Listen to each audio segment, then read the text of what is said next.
বলুন তো এটা কী গাড়ির এয়ার ফিল্টার হতে পারে? বলতে পারবেন কি? পারবেন না। পারতেও পারেন, অসুবিধা নেই। তো এয়ার ফিল্টারের কাজটা কি সেই নিয়ে এই ভিডিওটা বানানো। এয়ার ফিল্টার দেখুন, এই গাড়িটা প্রচুর দিন ধরে সার্ভিস করা হয়নি, আর গাড়িতে মাঝে মধ্যেই প্রবলেম আসতো কম্প্রেসারের। কারণ কম্প্রেসার ড্রপ হওয়ার অনেক কারণ আছে, তাই এটা খোলার পরে আপনারা বুঝতে পারবেন যে কম্প্রেসার কেন ড্রপ হয়। এটা যে এয়ার ফিল্টারটা ছিল সেটা সার্ভিস না করার কারণে এর এই হাল হয়েছে।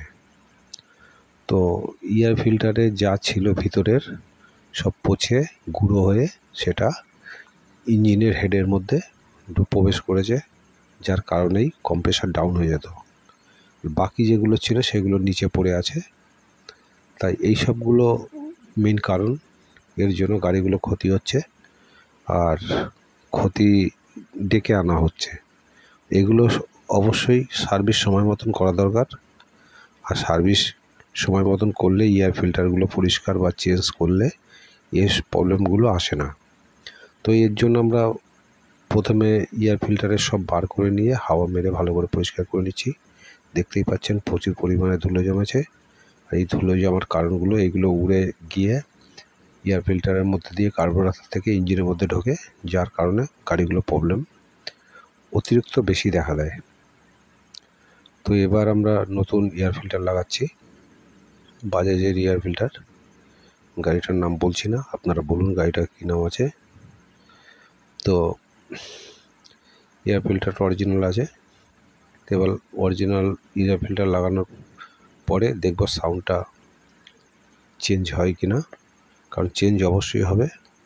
এয়ার ফিল্টারটা নেই তখন ফক ফক করে আওয়াজ হতো, এখন সেটা হবে না, কারণ এয়ার ফিল্টারের কিছুটা তো ফিল্টার হয়ে আসে বা হাওয়া বাদি হয়ে আসে, তার জন্য আওয়াজ একটু চেঞ্জ হয়। তো আমরা এবার এয়ার ফিল্টারটাকে বসিয়ে নিয়েছি। এরপরে আমরা এয়ার বক্সের মধ্যে ওটাকে ঢুকাবো। এই সাইডে একটা জাল থাকে, দেখুন জালটাও প্রচুর পরিমাণে কালো হয়ে গেছিলো, মানে কীরকম পরিমাণে হাওয়া টেনেছে নোংরাগুলো সেগুলো বুঝতেই পাচ্ছেন। তো জালটা আমরা পরিষ্কার করে নিয়েছি। এবার আমরা এয়ার ফিল্টারটাকে ফিট করছি। এটা আস্তে আস্তে ঢুকিয়ে ভিতরটা চেপে ঢুকিয়ে দিলে বসে যাবে। এটা বসাবার জন্য এমন কিছু ঝামেলা করতে হয় না। এবার আমরা এটাকে মুছে নিচ্ছি, গাড়িটা সার্ভিসিং করা হয়েছে, আর এটাকে তো রেখে দেওয়া হয়েছিল বলে মনে নেই। তা এটাকে আমরা দেখে মনে হচ্ছে যে প্রচুর দিন ধরে গাড়িটা সার্ভিসিং হয়নি, বা এই সার্ভিসিংয়ের না প্রবলেমে অনেক রকম প্রবলেম আসতে পারে, গাড়ি জং আসতে পারে। তো এই জন্য যাদের গাড়ি আছে তারা অবশ্যই মাঝে মাঝে সার্ভিস করে নেবেন। এয়ার ফিল্টার, অয়েল ফিল্টার এগুলো চেঞ্জ করে নেবেন, তাতে গাড়ি অনেক ভালো থাকবে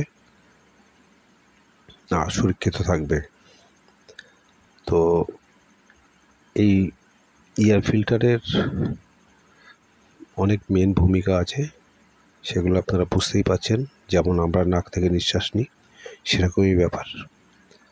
আমাদের নাকের মধ্যেও দেখবেন এক ধরনের ফিল্টার থাকে, যেটাকে চুল বলি, এটাও সেরকম, এটাও সেই ফিল্টার। তো এগুলো অবশ্যই খেয়াল রাখা দরকার আছে, কারণ যখন এয়ার ফিল্টারের সব খারাপ হয়ে যাবে তখন কিন্তু গাড়িতে অনেক রকম প্রবলেম দেখা দেয়, যেগুলো কম্প্রেসার প্রচুর পরিমাণে ড্রপ হয়, মাঝে মাঝেই ড্রপ হয়। তাই এগুলো মাথায় রাখবেন। এয়ার ফিল্টার সবসময় পরিষ্কার এবং ভালো রাখবেন। Thank you.